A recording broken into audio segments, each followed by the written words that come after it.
In today's video, I'm going to teach you how to add a contact form in Webflow. To get started, open your design in Webflow, so you are inside the designer and ready to make changes. This is where you'll build and customize the form directly on your page. If you already know where you want the form to appear, that will make the process even smoother. Next, go to the Add panel on the left side of the designer. You can open it manually, or use the shortcut A to bring it up quickly. This area includes the form elements you will need to create a working contact form in your layout. From there, drag a form block onto your canvas. Drop it into the section where you want visitors to be able to contact you. Once it's placed, you'll see the form appear directly on the page. And this gives you a visual way to work with it while designing. Now click on the form and then open its settings.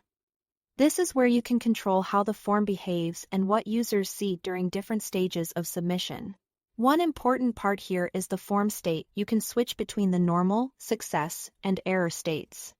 The normal state is what visitors see before they submit the form.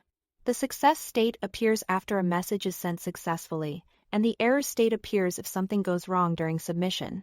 In each of these states, you can change the text to make the experience clearer and more helpful for your visitors. Take a moment to customize the success and error states directly on the canvas.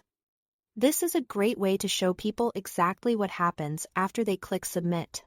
For example, your success message can confirm that their message was received, while the error message can guide them to try again if needed. Keeping these messages clear helps improve the overall user experience. While you are still in the normal state, look under the Send to section and click Email Notification. Here, you can adjust the sender name, email, and subject line for the notification settings. After making your changes, click Apply to save them.